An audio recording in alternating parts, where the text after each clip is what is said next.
Hello fans, followers, customers, I welcome you today from the dyno room at HPerformance to show you one more of our TC turbos, hybrid turbos. Today we have a K16 hybrid turbo, it's a TC550.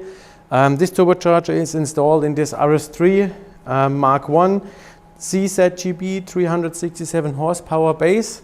We have here our HPerformance 90mm intake system, an HPerformance clubsport intercooler, and a downpipe and the exhaust system, and we are running 1 or 2 pump fuel.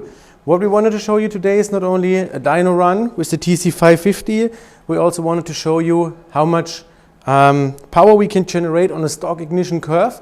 So no upgraded ignition, stock ignition curve, and we run just 1 or 2 pump fuel. We have installed the TC550, which you can see here, in combination with our HPerformance turbo inlet to have maximum air in front of the turbine.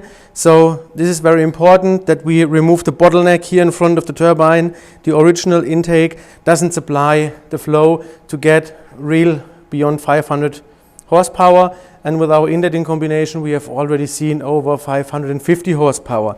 So let's see what we can do today in our RS3, and yeah, I would say let's make a dyno run together. Just put the turbo here, and yeah, maybe you can have another look at the engine bay. It's just 90mm intake system installed and the turbo inlet pipe. There is not much more magic in it. Okay, let's get in the car.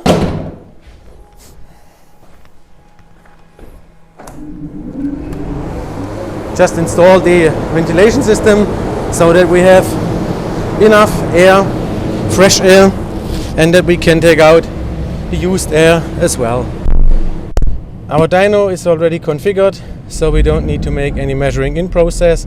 We can directly start with the measuring itself. So just set the car to the dynamic mode. Okay. Activate our main exhaust gas extraction and the turbine in front to get enough fresh air to the car. Now our ventilation system is active. We always measure in the forward gear. Now I'm just revving up a little bit. Forward gear. Okay. Going to start the data logging process. What you can see is the engine speed, current, the boost pressure, actual current, and the ignition timing, which we have in this moment.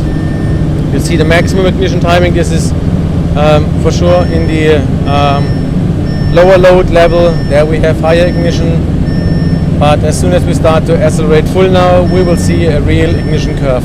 So I just activate the dyno, say yes, we are prepared for measuring, just go down, and now full power.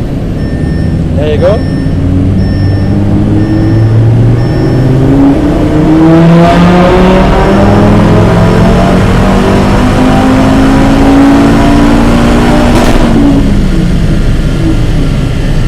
Activate the loss measuring in front.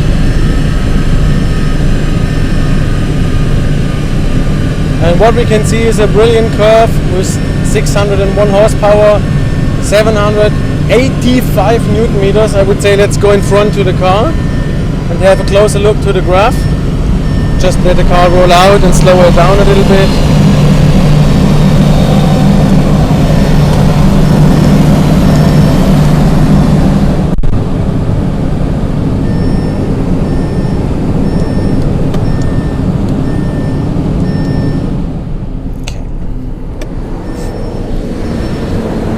There we go. That's what we dreamed of, having real 600 horsepower and more than 750 Newton meter on a just simple K16 based hybrid. So yeah, again, this is one of our newest products going now to the market, our 550. I hope you enjoyed our little technical video that showed you the real potential of K16 hybrids today, and it also closes the gap between the classic 500 horsepower stages and the 600 horsepower stage. And as you know, there are several hybrids on the market. We have tested a lot with these hybrids, but we have never been fully satisfied, and that's why we said, okay, let's make our own dream scenario. And the 800 and the 900 XT have a new brother, the 550 XT, which is at the moment in stock. 6 or 7 units we stock for direct sale worldwide. So if you want to get one of those, yeah, they are in stock. And again, thank you for watching our video, and we proved today it's possible to get 600 horsepower out of a K16 hybrid on 1 or 2 run stock ignition curve. No magic, no fairy tales. I thank you for watching our videos, and I would welcome you in one of our next videos. Thank you, take care, cheers, bye bye.